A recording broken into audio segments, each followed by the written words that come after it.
Today on the pod, we've got our first ever pet brand.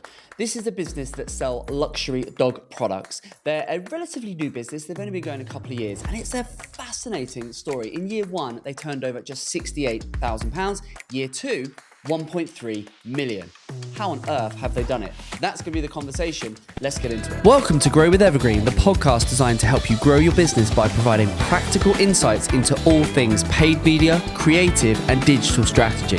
Every episode, we help home, garden, and lifestyle brands with their growth challenges by delving into their business, dissecting what they're doing, and defining a digital growth strategy they can take and deploy into their business. Let's get into it.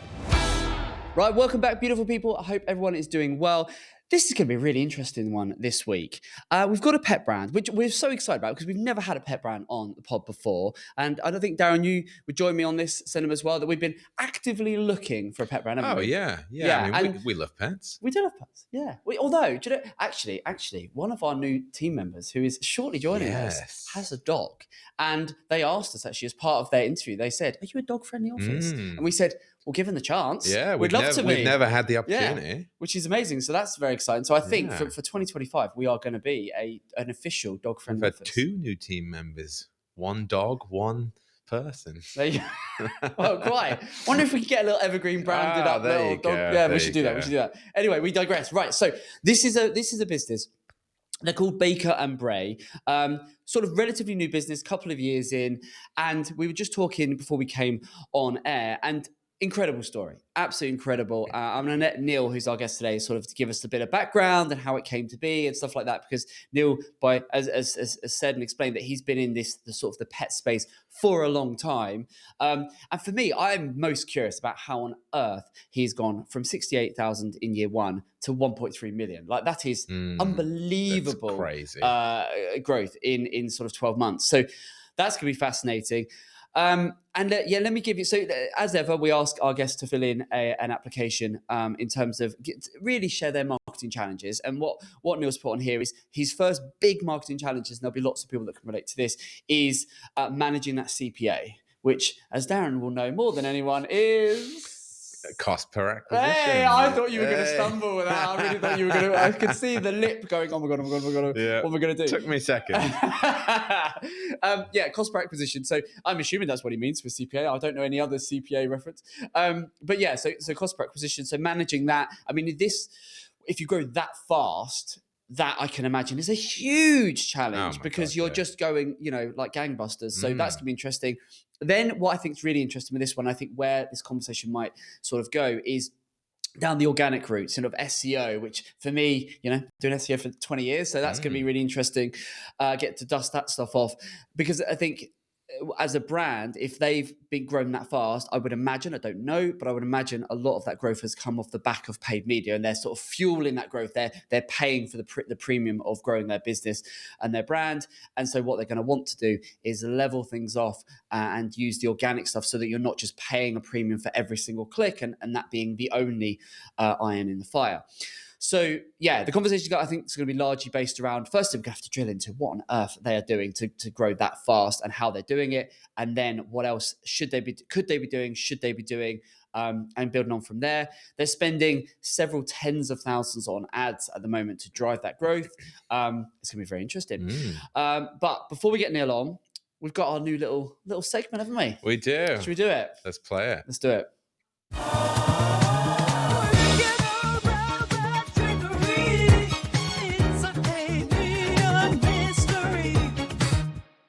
Loving that. That's the first. This is the first podcast we've actually played it on the pod. We've added it into one or two in the edit. What do you think? Do you love that? We love that. And what's the actual wording that it actually says?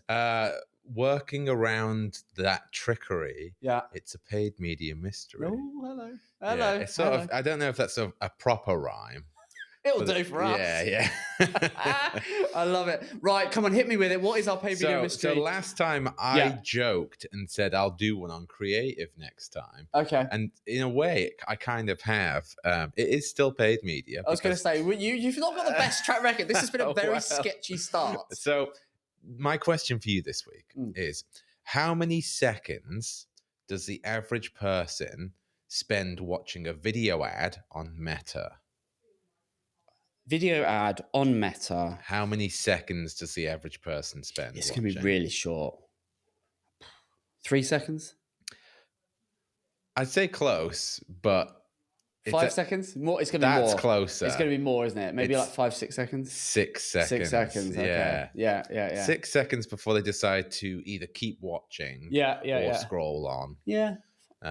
Which is incredible if you think. Yeah, I mean, and that just actually it does bring home the point that you've got as brands, as retailers, you've got such a limited amount of time. I mean, you talk about those first 5 seconds all the time, constantly, don't you? Yeah. So I mean, this is 6, but so actually you got even more of a chance with that. But I always say 5 because again, I mean, and I think if you looked on, say, YouTube's ads, it would probably be similar. I think you might even say it's less. Because I think a lot of ads on YouTube do have that 5-second timer before you can click off. True. So it's incredibly important. It's a critical moment in your ad, those first 6 seconds. Well, let's just say, because if you don't, you could create an amazing 15, 30-second ad, 60-second ad, but ultimately, if you're not capturing some of those first 3, 4, 5 seconds, absolutely. You're done. Who cares if nobody sees it? It is, and it's something I see you doing it a lot. Actually, is really focusing in what is that opening screen, that first couple of seconds. I see you talk about that a lot, to our clients, and it's you've got to have something. It's because we talk about like the thumb stop rate, don't we? It's like when you're scrolling, because people are just doom scrolling on their phone, but you've got to have something that's going to capture them enough that they kind of stop, and then I'm just going to watch it for a couple of seconds, and then there's a bunch of ways you can do that. And honestly, I could get into it to the point where this would become a Tea Talks. But I'm sure there are many of our Tea Talks out there where we've been over this. Oh, we have definitely banged this drum. Yeah, and absolutely. actually, there's a couple of ideas I wanted to do to turn into a Tea Talks about this very thing. So this is the pod. Right? Well, is it? look around us. We are in the Grow with Evergreen studio. Yeah, exactly that. So you are producer Darren. But I think with those sultry tones. There you go. But I think it could very much become a Tea Talks in the future. This is a bit of a behind the scenes. Yeah. No, I think it is. Basically, we're just planning future Tea Talks. We are. Yeah, no, I like it. No, it does make sense. It absolutely does. Well, there you go. So 6 seconds. Okay, 6 seconds. I can believe that. Right. Well, there you go. That is our little Pay Me Mystery done for the day. Now, before we bring Neil on, I think we need to share some very exciting news with our viewers and listeners. Because we've just had a very interesting couple of days, haven't we? We have. And we're right, as we're recording this, we're right actually in the middle of, it's a work in progress. It is. But do you want to share what we've been working on? So we had a very fun and successful ad in the summer of this year. It was our first sort of very big production ad that we did. It was. Hopefully everyone's seen it. Above and beyond. Yeah, if you haven't seen it, go and check it out. We'll have to include, it's on our LinkedIn's, but we'll include the link to it. But then we decided that actually summer's one thing, but winter or Christmas, well, that's a whole other thing. We watched the John Lewis ad and we're inspired. All the ads coming up on TV and we thought, we need a bit of this in our lives. So we decided we want to make our own Evergreen Christmas ad. And more accurately, I woke up on Sunday morning to a voice message from you saying that you'd had the whole thing planned out. And I woke up. Let me picture the scene for everyone. So I woke up Sunday morning, and I hadn't even got out of bed, and I just turned around to my wife, and I was like, I said to her, what's your favourite Christmas ad, that you've seen recently? And she knew them all. So she just reeled it. She was like, this so-and-so's done a really good one. This is terrible. Yes. This is really, she just reeled them. I hadn't seen any of them. And so I then got on my phone. I just started watching a couple of them from this year. And I thought, and some of them I was like, yeah, that's good. Or not so much. But then I just sort of sat there and I just said to her, I've had an idea here. And so then I just let my brain my mind just sort of go off. And I got my phone out, got my trusty notes. If I ever have an idea, I get on notes. That's where how many screenshots of notes do I send you? So I just started writing down all these sort of ideas. And then the more I had one idea and I just thought, oh, that's quite interesting. And I just started writing down. I just sort of sat in bed and I was just having a think. I was like, yeah, we could do that. And then we could do that. And then I started laughing to myself. I thought that could be really funny.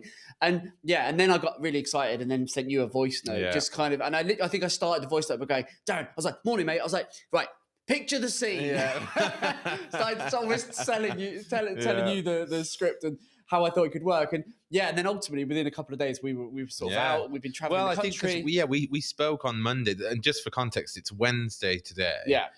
We normally record these on a Friday, but we've made special exceptions. We love Neil, so we've brought him on, given him a special treatment. But it was Monday when we came in, the day after you'd sent me that message, and we were basically just trying to align our calendars and see when we could film. And we figured out that basically one of the only days we could do was yesterday. Yeah, and we got So we had a whole day out in London yesterday, and we chose the perfect day. We did, because anyone who remembers when this comes out, that was the day where it was the first day of snow. I ordered some snow. I called in some favors. I said, hey, can we have, I ordered in the snow. So it was perfect. It was, you honestly could not have planned it better.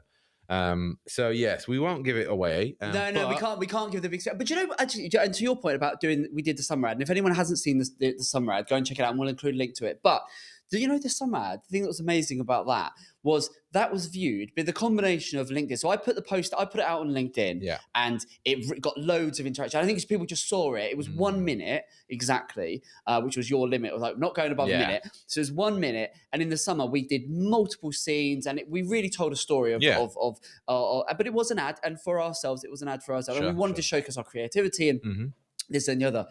And so I put that post out on LinkedIn, and it went nuts. It got loads of engagement and quite good reach. And then we put it up on YouTube, and it did a similar thing. And then we ended up actually putting a few quid behind it on LinkedIn. And you can essentially, it's like boosting your own posts on LinkedIn now. But it's a way of turning your organic post into an ad, which I ended up doing. And then got further reach on it. Spent a few £100 on it just to get it out there, because we knew people were loving it. Thought, well, let's get it in front of more of our target audience.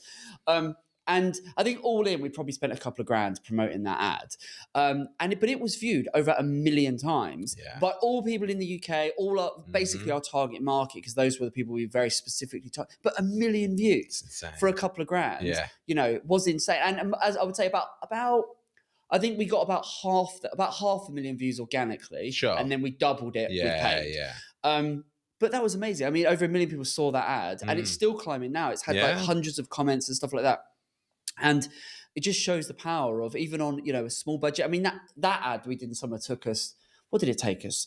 2 or 3, 4 days to create, and then it took you a few days to edit it. And this one, we've done a day of filming now. We're going to have to do a second day of filming, which is going to be this week. And then it'll take a couple of days. But I've given a very strict deadline of when I want this ad to come out, which will be just before this episode comes out. Yeah, so anyone listening or watching this, it'll be out now. You can go and see it. Yeah, it will be out. So go and watch it. Let us know what you think, because I think it's good fun. Yeah. We got some great scenes yesterday. We did. And we've come up with a little narrative. And I'm not going to give away what we're doing, but I'm going to give you one little thing, which is, unlike our summer at this one, there is no words. Yes. There's no words in this. So it's just, we've had some fun, and go and check it out. Go and check it. Pause this episode, go and watch it, come back. Let us know in the comments what you think, or comment on the LinkedIn post or the YouTube thing where it'll be out. But yeah, anyway, that's what we've been up to. There you go. I'll give you a little update on where we are. Now, back to Neil and Baker and Bray. Right, should we get him on and find out how on earth he went from 68k to 1.3 million? I want to know. Yeah, absolutely. Neil, are you there? I am here, listening intently, guys. Good stuff, Neil. Thank you so much. Delighted to have you on, my friend. Do you want to just 30 seconds over to you? Who are you? What's Baker and Bray? Just give us a top line, and then we're going to get into your story. Before I do that, can I just say that when you're growing a fast business like we have been, CPA can also stand for can't pay anybody. Just to let you know, and I'm sure lots of people share my pain in a business. So I love that. Yes, that is great. Can't pay anyone. I love it. The one bill you have to pay is your Google bill. Let me tell you. So absolutely, go for it. Yeah. Yeah, so we, Baker and Bray is a luxury brand. Our USP would be that we make sustainable and eco-friendly pet products, but fundamentally, we make them in Europe. So that is our real point of difference. And this may be a bit you have to edit out because it means a different thing to your generation to mine. But we're not a Me Too company, and that's a terrible expression nowadays. But what I mean is, when you walk around an exhibition hall or you go to an industry-specific show or event. Yep. Oh, I do that. Yeah, me too. I make that. Me too. We wanted to be completely different. We wanted to do something that hasn't been done before. And that really was the driving thought behind the business. For my sins, I'm baby boomer, and I think my generation's been quite guilty in being excessive in waste and buy and throw away products. And I see a lot of that in the pet industry. And that was really at the core of when we set out with our product design, that we just wanted to make something better that wasn't ended up in landfill quickly. So that really that was the why and the who of what we are. And since then, we evolve daily. But that's really the principle behind the business. Love that. I love that. There's going to be a lot of people that are going to be applauding that, which is very good. So, but you started this business a couple of years ago. Just give us a little bit of just a really quick whistle stop of how this business came to be in the first instance. Right. Just to be clear, I actually bought the business in October 22 because I could see the potential. My existing clients were talking to me all the time about ESG targets, sustainability. But in reality, they were doing absolutely nothing about it because when push came to shove and they looked at the costs, the margin wasn't there. Consumable products are really where they're at, if they're honest. Right. So we had to we bought the brand. We had to rip up everything that had been done. And we then had to make it an applicable brand with products that competed with non-sustainable products. And that was the challenge, Aaron. That really was the challenge for us. Okay. So how long had the business been going before then you bought it? And was this a business that was for sale? How did it come about? How did you end up buying it? This kind of tells you everything about me. A little bit cheeky. I was approached by the previous owner if I would go and work for them. And I just made a flippant comment and went, no, but I'll buy it off you. And he went, I was thinking of selling the business. I went, how much? He said X. I went, right, we'll do it. I think he instantly regretted his decision, and we still joke about it to this day. But it was probably the best thing he did because he was a little bit unfamiliar with the pet world. Sure. And it just needed, I guess, a bit of focus and sector experience to really take it to where it could be. When this chap reached out to you, I'm assuming it's a guy, but when this person reached out to you and said, did you want to work for them? Did you know them, or was that not someone that you knew previously? I'd been doing a little bit of consulting for one of his, I would say competitor, but that's a really loose use of the word competitor. And I'd helped them scale quite quickly in different markets, and he knew of me. Right. But I've been self-employed for 30 years. And when you've worked for yourself, rightly or wrongly, you have that entrepreneurial confidence that what you're doing is not always right, because anybody who says they're always right is lying to themselves and others. But you just have an inner sense of confidence in what you're doing. So I just knew that it wouldn't work, but I knew that the philosophy behind the business was wonderful. Okay, amazing. And so when you took it over, it was doing that sort of figure that you gave me at the top. It was doing absolutely.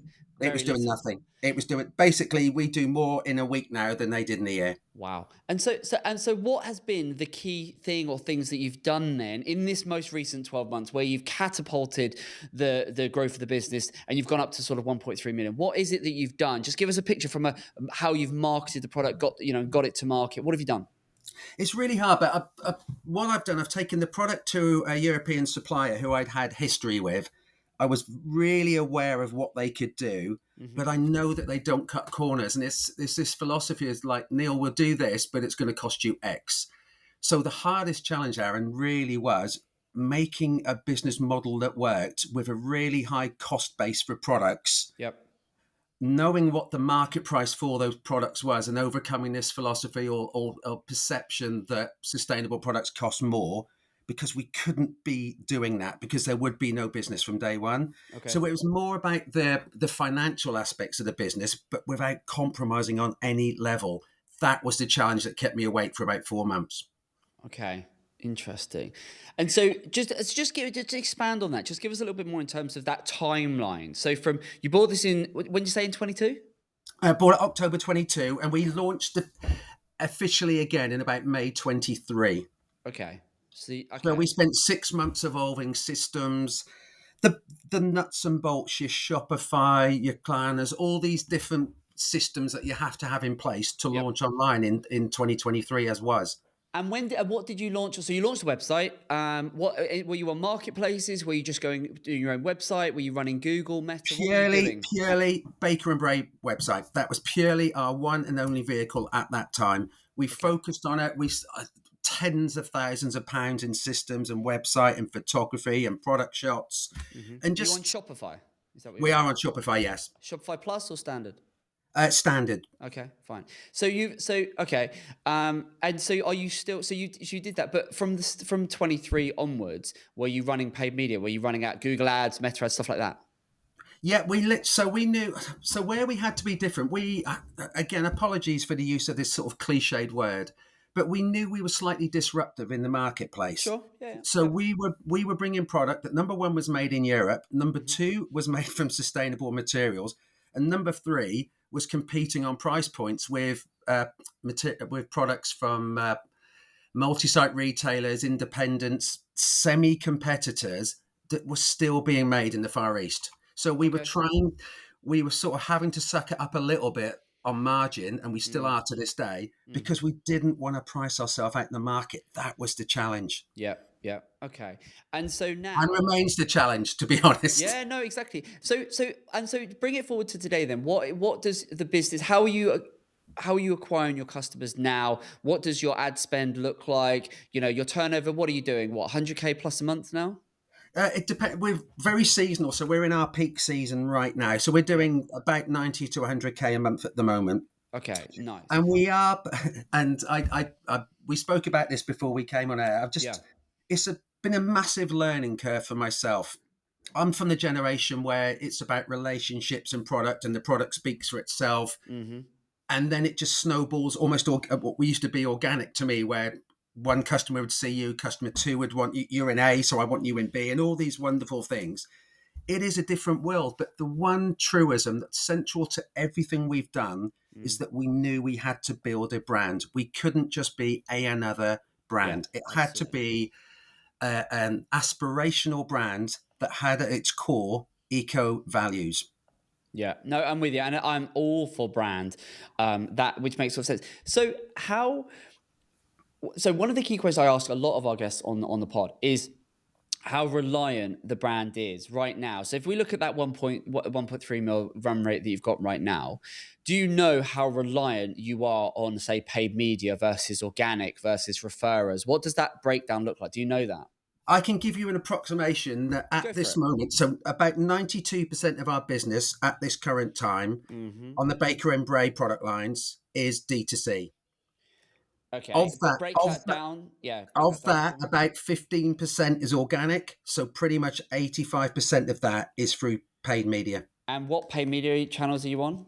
We're pretty much across the board. So we're everything, Google and Bing, and then all the meta channels. So your Facebook, Instagram, TikTok. And we also do a little bit on Amazon as well. And do you know, if I just want to drill into that paid media side, because that's the lion's share. If 85% of your revenue is coming in via paid media, do you know within that how weighted it is towards Google or Bing or Meta? That's weird because it's roughly the same figure. It's about 85% Google reliant. So 85% within the 85%? Exactly that. Okay. I'm not clever enough to do that. That's fine. Right. Okay. But that's good. And so what are you getting? If we just look at Google, because so as a business, 85% of your traffic, your sales are going to be coming in through paid media. And then of that, again, 85%. So the lion's share is Google. So that's where I want to focus initially, just to get an understanding of this. So what are you spending on Google on an average month or across the last 12 months? What does that look like? Well, I can't be too specific, but it's north of £20,000 a month that we spend on paid ads. Okay, on Google specifically. It's a mixture, but yeah, in that ballpark. If I give you that information, my CTO will shoot me. That's fine. Right. Okay. So you're spending a good chunk of change on Google Ads then. And what is your target ROAS? So in terms of, like, if you put £1 in, what are you getting back out now? It's really tricky because this will blow your mind slightly, but we're at any one given time just selling accessories, beds, and a slightly more competitively priced line of beds. Mm-hmm. We have something like 92 campaigns running at any time. Why? Keywords, words we know work at different times of the week, different words targeted to different targets. It's so granular. Why? It's unbelievable. But hold on, this is a massive red flag for me. Why? There is not a scenario on this earth that requires 92 campaigns. I wish I was more qualified to answer that, and I spend about half an hour of my weekly board meeting discussing this. And if I'm honest, I roll my eyes. But whenever I see the data, I mean, we're trying new ideas all the Yeah. time. You know, So do you know which campaign types you're running on Google? in what? Give me Is in more of like, a. are they performance max? Are you running shopping, search, etc., etc.? All the above. We All the literally above. do everything. But we have what the challenge we have, the keywords that work for us in our search also apply for much lower price pointed product. Yeah, I get that. So, it could be a product from £19. Sure. Most of those keywords apply. So we really have to drill down, into ABCs and all these wonderful metrics that give us a return on investment. Yeah, no, and I'm all for that, and I'm all for experimentation. But going so granular on it, and this is again, I'm doing this blind. I'm not in your ad account. I can't see Yeah. your data, so I'll have to make some assumptions. And just what I can do from a paid perspective, I've been doing paid media for 20 years, is just give you some.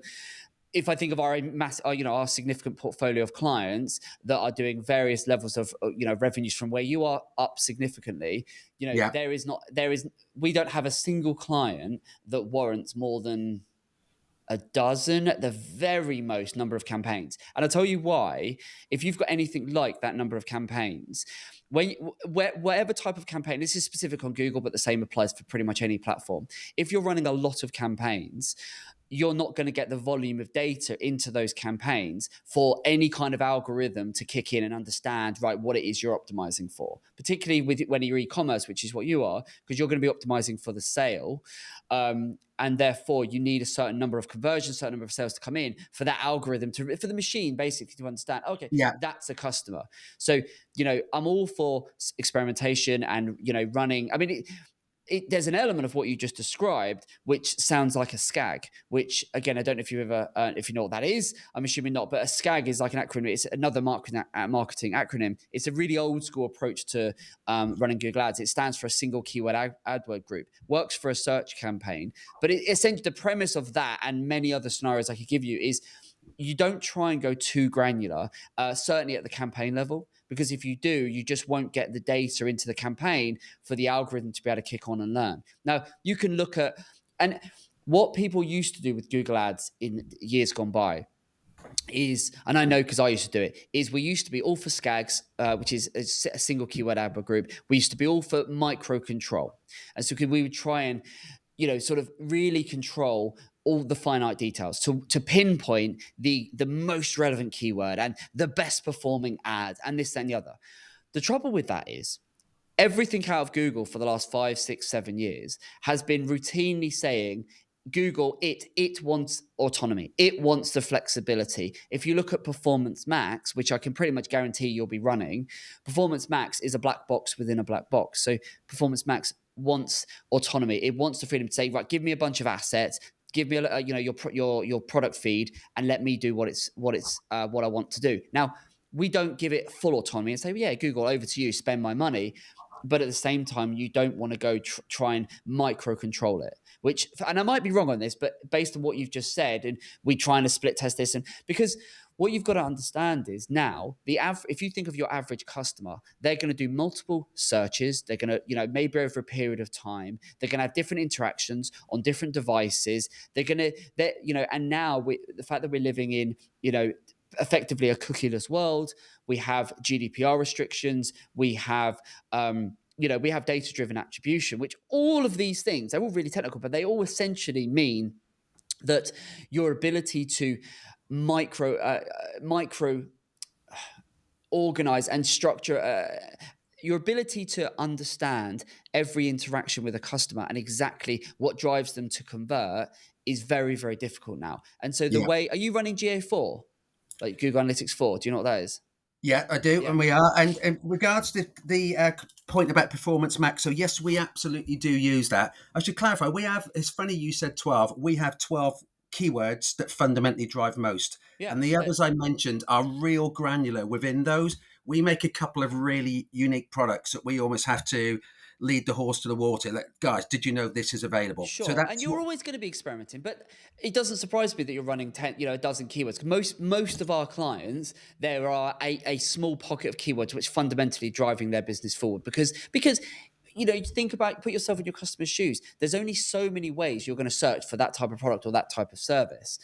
There's going to be nuances and quirks to it. And what you want to do is at a campaign level, because paid media platforms, all of them, Google, Meta, they're all hierarchical. So what you want to be doing is you want to be testing and micro-analyzing the keyword data, but you want to do it in a way where whether it's this keyword or that keyword or so on and so forth, you're still allowing it to all feed into the same campaign. Because you've got, if you look at Google, you're going to have campaigns. Then within that, so if you think of it I always think of it like a parent-child, sort of relationship, or like you could have, grandparent, parent, child, that sort of hierarchical relationship. You've got your campaign. Then you've got your, if you're Performance Max, you're going to have asset groups. If you are search campaigns, you're going to have ad groups. And then within the ad groups or the asset groups, then you have your assets. Then you have your, if it's search, you can have your keywords and stuff like this. So, and then you have your products, within the feed. And so you're going to want to make sure you're split testing that stuff at a lower level, but the overarching stuff, you want to keep in as few campaigns as possible to leverage the AI learning. Does that make sense? Yeah, we literally monitor all of that. Is wonderful, and this is making me feel like I'm in a board meeting now. I get this, and I sit there. I don't roll my eyes, but I sit there knowing I'm slightly out of my depth. Sure.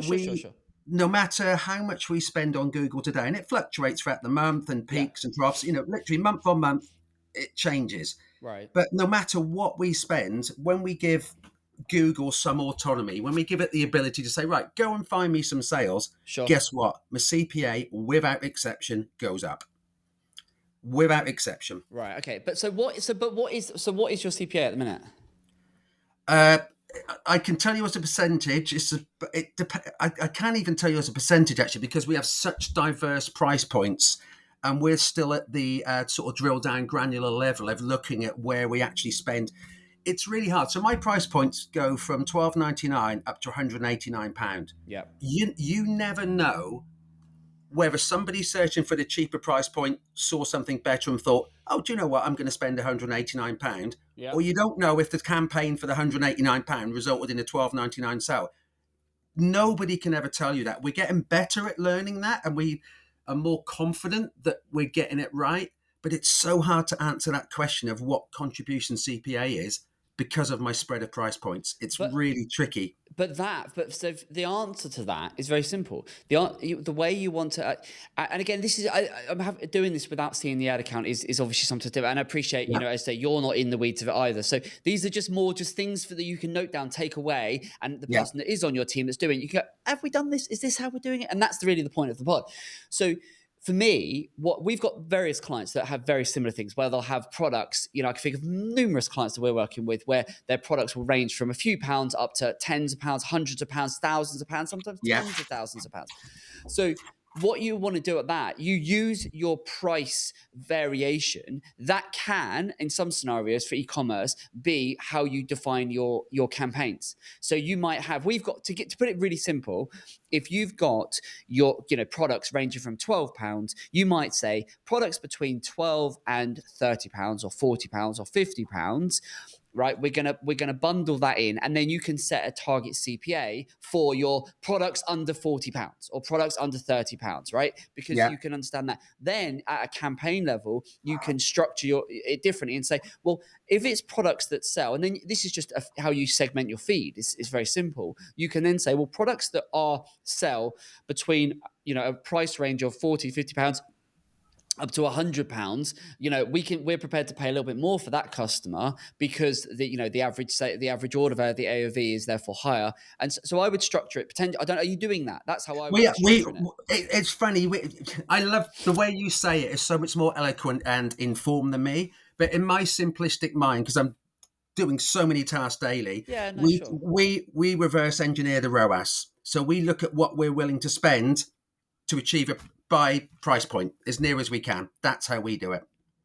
Say that again. So you do what? I just want to understand exactly. So we look at ROAS against the price point. That's what we do. So we kind of tell Google, we are willing to spend X up to this price point. We're willing to spend X on that price point. That's the way we do it. But how do you structure that within Google? Do you do that at a product level or an ad? Which is why we run so many campaigns.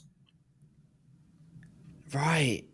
Okay, it's a complicated way of doing it. It is, and it takes a lot of time. But I am adamant that is what has scaled our growth. We are not wasteful on our Google spend. It makes me cry when I pay that bill weekly. But as much as it makes me cry, I am in no doubt, without having done what we do on Google, we wouldn't be where we are. Right. So just give me give me a live example of that. Just give me an example of, so when you can just make up the numbers if you don't want to give the real numbers, but just give me an example of how you would work that. I want to make sure I'm really understanding how you're structured your Google Ads account, because I'm not convinced it's the right thing I'd be doing. But just give me an example of, let's say you've got a product that's 50 quid. How do you then how are you then working out, and how are you then structuring it on your ad account? Before we go any further, are you enjoying today's episode? If so, you'll love our other show, Tea Talks. They're short, informal chats where the Evergreen experts and I share actionable nuggets on all things paid media, creative, and digital strategy that we use daily when growing our clients' businesses. And best of all, much like this podcast, it's completely free. So if that sounds like something you'd be interested in, see the link in the description. Now, let's get back to it. It all comes back from the product costs. We know what our direct costs are. We know what margin we have at the end of the day. And then we will agree on a budget that we are happy with to win business on that price point. For that specific product. So you might say, we know we can spend up to £10 or whatever to acquire a customer for that specific product. Yeah, but what you've also got to factor in as well. This is what sometimes get lost in the mist. We're in a business where we're talking about lifetime value. So we're not a one and done. So we have to, obviously the ambition of our business, and I would suggest any business, is that as you scale, your percentage of paid click reduces against organic and SEO and all these. That's got to be the holy grail, right? Yeah. So we're really in our infancy, but we fall asleep at night happy that we've grown a brand. And what we're doing now is rolling out the lifetime value. So at the moment, if we're brutally honest, our dog beds, and I deliberately didn't want to come here and sell and bake and break, because I wanted it to be about the bigger subject, which I'm obviously not as informed as you guys are, and I'm learning. I'm of that generation. This is a whole new world to me, and so we are looking. I'm learning that to win business, you do pay a premium, especially when you're selling a premium price point product, which is what we are doing. So it is a disproportionate amount of money at the moment. But as we are starting to do new lower price point products where we can extend the income per customer, not over just one purchase, but over several a year, over the lifetime of the dog, that dilutes it and it makes it a lot more palatable. But Neil, I completely agree with what you've just said, right? About, the lifetime value. And that's why I was going with this, and that's what I was going to come on to, is understanding your lifetime value. Because once you've acquired a customer, if you're doing email marketing, retargeting, stuff like that, this is perfect. It's an amazing one for lifetime value, and understanding your repeat purchase rate and so on and so forth. That is exactly what I'd be focusing on if this was my business. But what you've just described there, for me, feels fundamentally at odds with then the way you're structuring your Google Ad account, in saying I want micro control because I want to understand. Because on the one hand, you can't predict what a second and third purchase is going to be. So whilst I'm with you in as much as, I would be grouping, rather than, I think it's a fallacy to try and, it's good to know every product exactly what your margin. Of course it is, right? But then what you need to do is you should be a much simpler way of managing your Google Ads account, which would be just as scalable. It would be essentially, to keep things really simple, would be to group the products. Whether that's grouped by margin, whether that's grouped by net, whether that's grouped by the top line, the overall, the RRP. I don't know. I'd need to look at the specifics. But the idea being, if you group your products, you can have fewer campaigns. I would not be trying to micro control Google. I just wouldn't be doing it, because you're going to give it some controls, but as you say, you need to be looking at this. I would be looking at this if this was my business, or if this was an account I was working on, is I'd be saying, what does it cost to acquire a customer? Now, if they're their first purchase, the aim of your Google Ads should be to either, I would imagine, I don't know your numbers, but either break even or make a little bit on the first purchase, knowing that the second, third, and fourth purchase is where you'll make your real money. So this becomes, for me, the exercise of this campaign would be, right, this is a new customer acquisition strategy. How do we acquire a new customer? And then, you capture their data, you have an email sequence, retargeting, and so on and so forth. So you could group it and say, if that first purchase is one of our sub 50 quid products, then the most we can achieve, buy a customer for would be £7, £8, whatever it might be. If they buy in this range, then it could be this, then it could be this. So it's kind of a halfway house between the way I'm interpreting what you're saying versus a very scalable, less, because I would imagine the way you're doing it must be from a management perspective, must be intense. It is, and it's pretty much 24/7. But yeah, that's not sustainable. in our defence, not in our defence, justification of what we're doing. Sure. Month on month, my CPA is coming down, and month on month, my conversion is going up. No, and look, if it's working, and they're the metrics, and I'm in no doubt that we can always fine tune. And I'm a huge, at my very core, everything about me, I'm a team player. Sure. One of the best people I ever worked with in my previous business, a lovely accountant called Ken. We were growing rapidly, going crazy, and he gave me the words, Neil, only do what only you can do. And this is becoming painfully obvious from this conversation. And I'm not embarrassed by it at all, because nobody knows everything about everything. Basically, I have people that I trust to run this for me, but I hold them accountable very closely from a financial perspective, because you have to in a young, fast-growing business. Money is everything. This is really not the climate to be growing a business in. Nobody wants to invest. Nobody wants to help you on your journey. They want to help you when you're 3 years in and you're making a huge profit, and you don't need their help, to be honest. So money is so critical. But on the two metrics that I can measure him on, CPA and conversion, however we're doing, and I don't want to drill down too deeply into it. No, I'm with you. And look, if it's working, I mean, clearly it is. You're growing, right? And as long as I know you said profitability will come and so on, because you're obviously in that aggressive growth stage. So if it's working, great. I'm looking at without seeing the data and the specifics. And obviously, I don't know your CPA, I don't know your ROAS targets, I don't know what. So there's an element of I'm blind with some of this. Put it this way: my CPA target is always lower than my CTO's target. Right, I'm going to make no bones about that. But what I'm getting at is, if you're wanting to scale this and do it in a way that's not, because I can, from what you've said, the way I've interpreted what you said, that feels very, very time intensive way of doing it.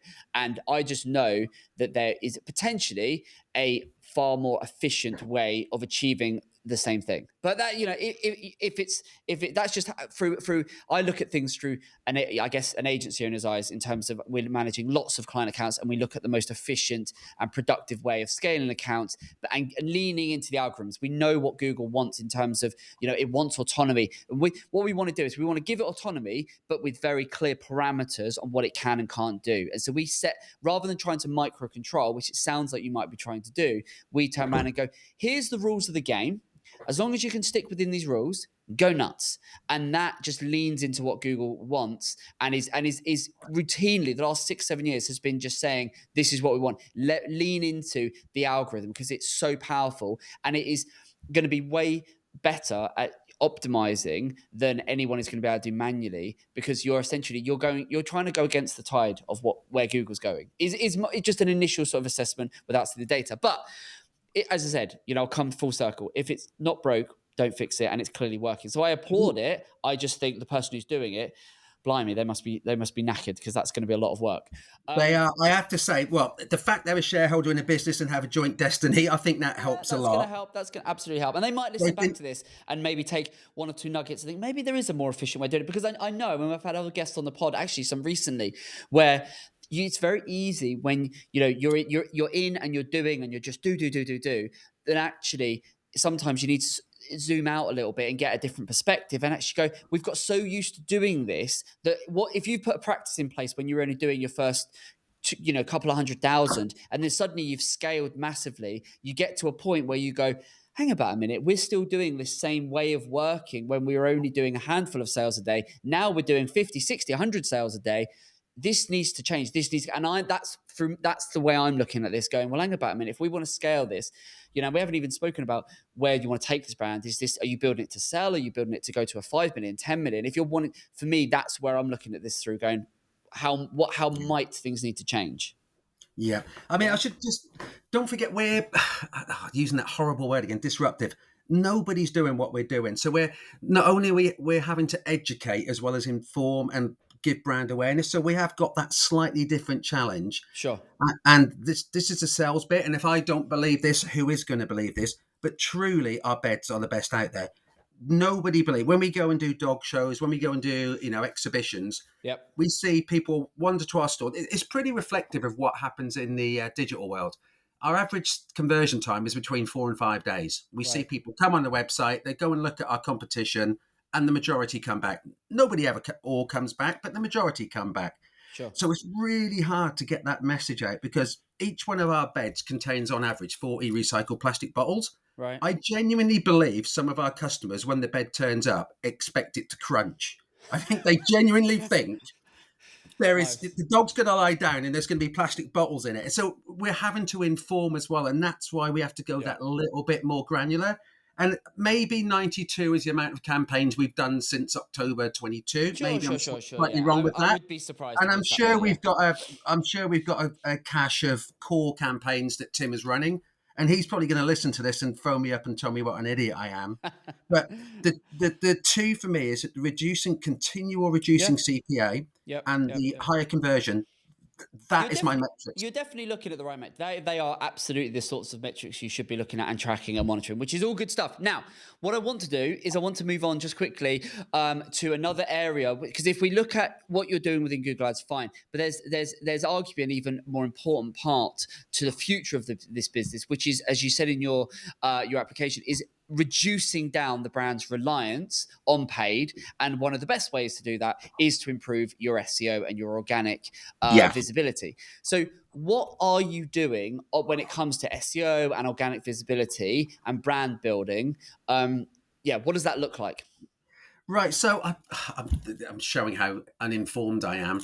In terms of the technical, your side of things, we have chats, and my simple brief to Tim is, Tim and your team, I want us to have more organic traffic. And he looks at me, rolls his eyes. I'm like, in the same way you can't design a dog bed, I don't understand what you're doing, but that's my challenge. So that's pretty much my technical background. But from a spend perspective, we're doing a lot more advertising in highbrow newspapers, magazines. Silly things like giveaway competitions in magazines that have 1 million readers and all these things. And it's really helping. But what it doesn't do, it doesn't give you that return. No, that's not going to help your SEO. That's just brand building, which is important to do. But again, you're paying for that. So what I want to talk about, and what I want to... I wasn't clear. So we do competitions in The Guardian, The Times, and what we'll do, you have to follow us, you have to click through, you have to do X, whatever we feel like at the moment is the right thing to do to enter the comp. You have to do one of those things, and that has really helped our followers.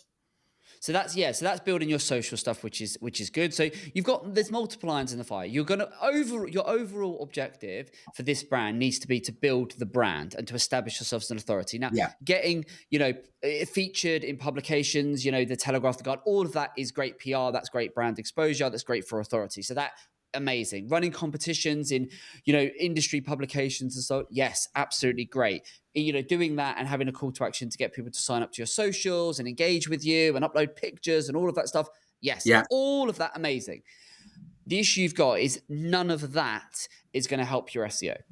Indirectly it will, but directly it's not, because when it comes to your SEO, what I'm talking about and what you need to be thinking about is your organic visibility. So give me one of your products, your sort of popular seller, a search term that people search for, that when they search for it, you think, if we could come up for that organically, we'd be in good shape. Luxury dog bed. Right, nice and simple. Right, so let's have a look, right? So I'm just going to Google that while we're doing it. So so you come up in the paid results straight away. I can see that. You got a nice number of... Don't click it. That's 25p or 25. I lose track. I hope it's not £25. Jeez. You need to... I'm sure your chap who does it has, but put a max... When you're on your bid strategy, make sure you put a max bid on that. But you come up in the search results, which is good. Let's have a look if you've... I'm not going to mention any of your competitors that come up. I just want to see if you come up. Let's have a little look here. Outside of the paid results. No, you do not. You're not on the first page at all. No, I know. That's our holy grail. So. Okay. Let's have a look, because I want to try and give you some like proper actionable stuff that you can take away. Please do. Yeah, no. Hold on. Right. So what on your? Okay. So I'm going to throw the question back to you. So luxury dog beds. What as a search term? Because that makes all the sense. That is going. It's an obvious search term. It's how people are going to search. Yeah. What have you got on your website by way of content, pages, etc., that would make Google sit up and go, yeah, do you know what? Baker and Bray is the go-to resource when it comes to luxury dog beds. What's on your website? Is there anything on your website? Yeah, I mean, obviously there's a massive product description. It's very expensive photography, but my experience of what makes Google sit up and take note is when there is a discount on the price, when there is an offer, when there is a sale. Nope, wrong. You're wrong.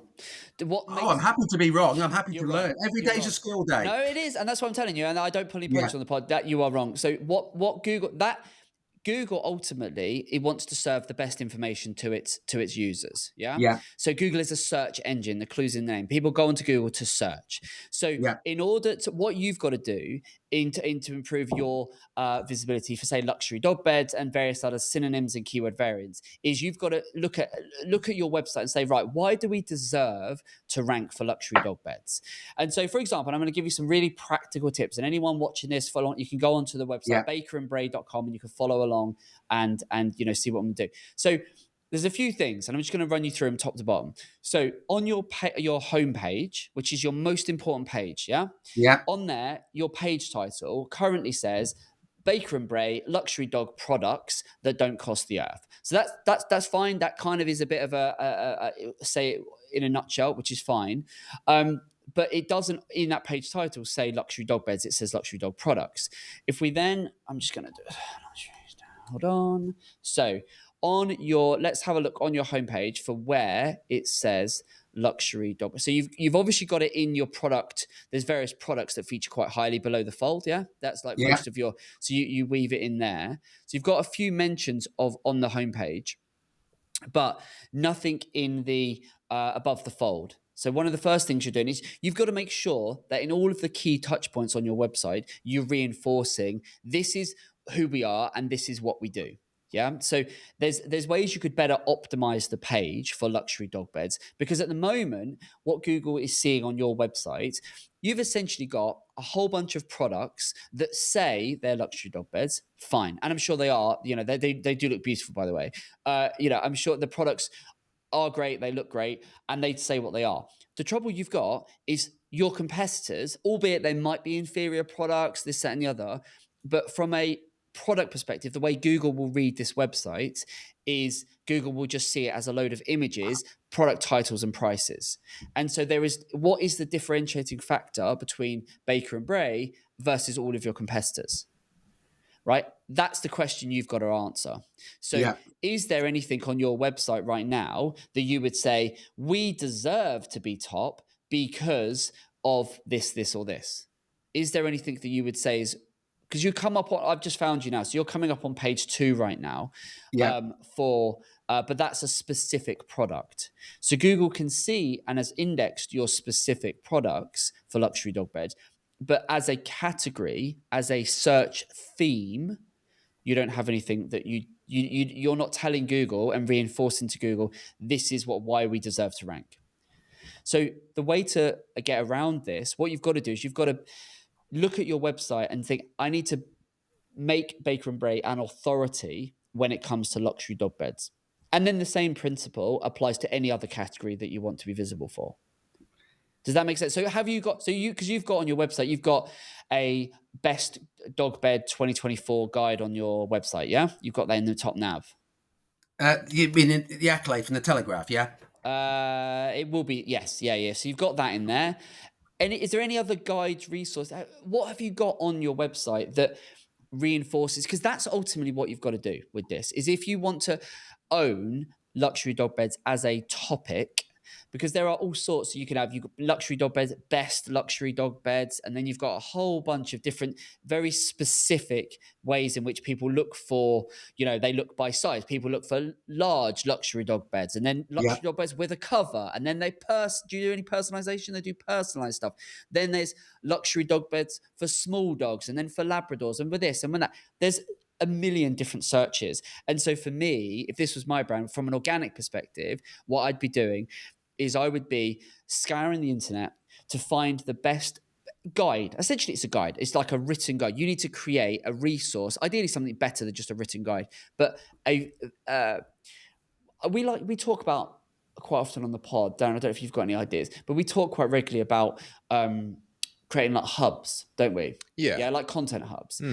What I'd be doing if this was my business is creating like a hub of content where you create one or multiple guides and resources, an amazing visual photography and stuff like that, where essentially you answer people's questions and you direct them to the products they're looking for with helpful advice, tips, tricks, education, what you should be looking for, why you should be looking for it, why this is better than that, and all of those kind of questions that people ask when it comes to luxury dog beds, to basically turn your website into an information resource.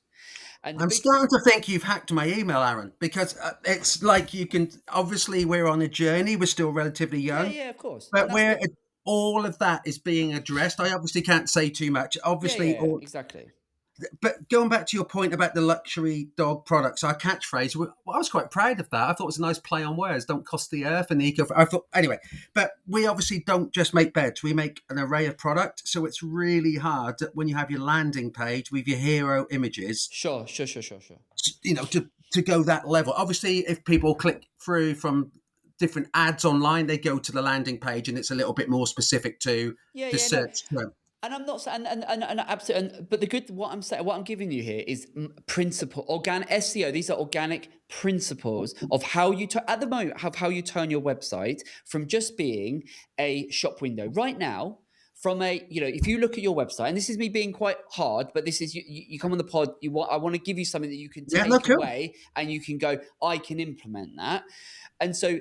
Because you need to dilute down. You need to dilute down your reliance on paid media. To do that, you need to become an online authority around your space, and that's not just going to be dog beds. It's going to be dog beds and this and that, and the different categories of product that you're marketing. The way to do that is to look at your website and think, we are not just going to be a shop window, which is essentially what you are right now. Right now, on the website, you are a shop window. You're shouting about some of your recent accolades, which is good. I would absolutely be doing that. And then essentially you're saying, here are all of our amazing products and why they're great. You absolutely should be doing that stuff, and you are doing, which is great. The trouble is that from Google's perspective, Google's effectively going to look at that and go, so what? Because so are all of these other competitors that are also selling what you do.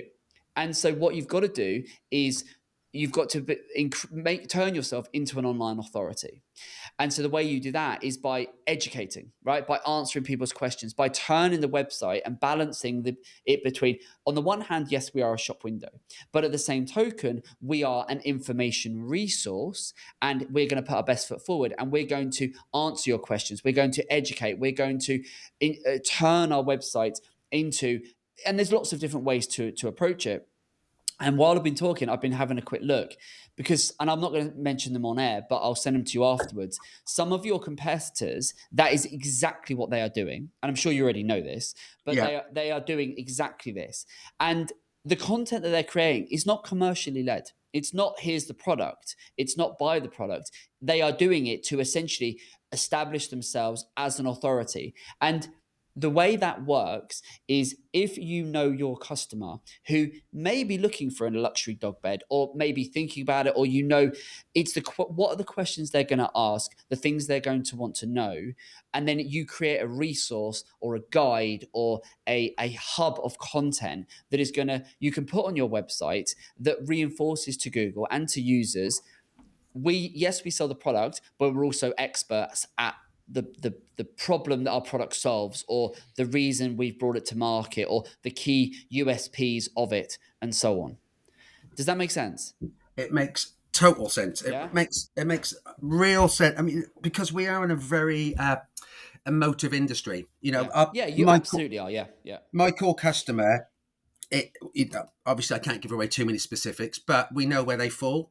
And quite often the dog is the surrogate child. Nothing, and quite rightly in our opinion, because we do this business because we are dog fanatics, absolutely passionate about what we do and everything we do. And that's not just lip service, genuinely. Like, our customer service is off the charts, and when you run an online business, you suck it up. But the inherent problem we have with everything you've said there, and I sit and pain about this with Tim and his team, is that at heart, if I'm willing to pay £50 to win a £189 order on Google, and somebody else is willing to pay 51, guess where Google's driving that traffic? And that's the constant challenge, and that's my constant frustration. But hold on, but again, you're referring back to the product. So, but what I'm saying is, in order to come up, this is very simple. You need to increase your visibility as a brand online so that you come up for different products. Google is going to know to a degree some search behaviors. If it knows someone buys on price, then yes, they may get the click. I'm not worried about that. When you're doing organic, you're not paying for the click, so it doesn't matter. Yeah, I know. Right? But you will come up for way more. If you picture the scene, right? If you created a hub of content and you had you answered every question someone could want to know about dog beds, and it needs to be built out. It needs to be essentially, but as a topic, as a theme. And I can see there's loads of questions on here about buying, the different types of, there's some of your competitors have written masses on this already. But if you were to turn the website into an authority around that as a topic, so not the specific search term, you're giving Google so much more reason to rank the website, and then you're going to come up organically for those clicks. And what that ultimately means is you're going to get more footfall to the website. Some will buy, some won't. Some are not even ready to buy because they're just doing their research, they're looking up different things. But the point is, you're going to get Baker and Bray in front of that target market. Means you can retarget them, means you can educate Google and Meta on, lookalike audiences and finding, right, these are our target customers. And then you can tap into the USP of the product, of why you're different, maybe why you're a slightly more premium cost and why you're not at the cheap end, because it's better for the environment, better for the dog, etc., etc., etc. But you're only going to get that opportunity if you move away from the product and the commercials. You use your Google ads to go after the commercial terms, but I would be looking at luxury dog beds as a topic, as a theme, and then I'd be mapping out, right, what are all the questions? How can we help people and educate and advise when it comes to this topic? And then you build out your hub of content from there. There must be a good play on words for like a dog related kind of content hub, because some of your competitors have been doing this stuff. I've not seen anything that's really caught my imagination, gone, wow, that's amazing. To be honest, there's a few things, and I'm going to send you a few links of bits and pieces. I appreciate. And if we leave this podcast, number one, it's been a lovely chat. But anything I can learn, every day is skill day for me. And I know I'm not as strong in this area as I need to be, and I'm learning so much daily. But that's what I mean, and that's the point of coming on the pod. Is I want to, because I think, from an organic perspective, if this was that's what I'd be doing. Is I'd be doing your research, identifying your top 3, top 5 topics in terms of, luxury dog beds, maybe top 3 categories of product. I'd be identifying those. And then I would be going, right, what is the best content online? Not commercials, not products, the best content I could find online around luxury dog beds and around this and around that. I would collate all of that, and then your in-house team or whatever, I would say, right, we need to create something bigger, better, more up-to-date, more useful, more informative, more just visually interesting than what is currently out there.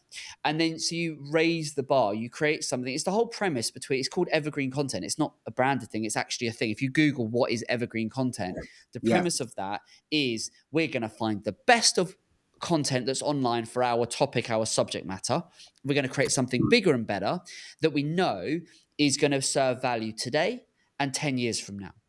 If you do that with with consistency around the same recurring themes, you will over time dominate when it comes to organic, which in turn will raise your business's authority, your visibility, and it will dilute down your reliance on paid media, and it will catapult this brand even further forward. And you'll do it at a way where you're not solely having to pay for every new customer.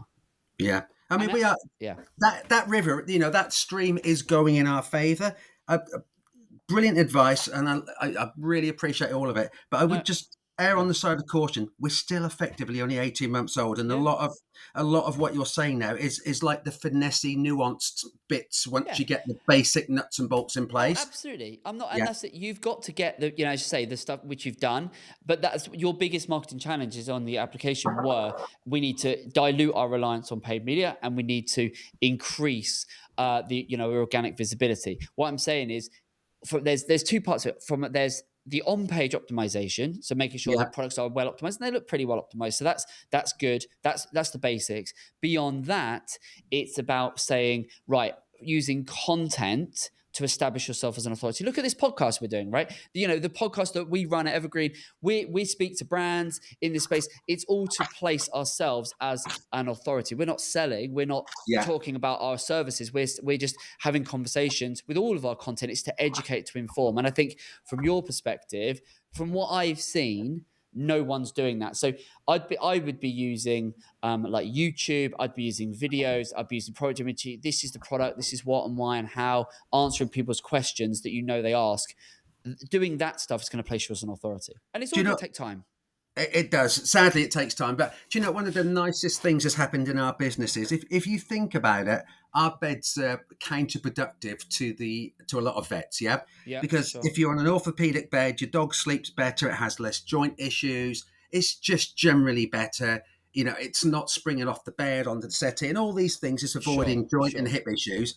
We have vets endorse our product. So we are working on vet Q&As. We're working on vet...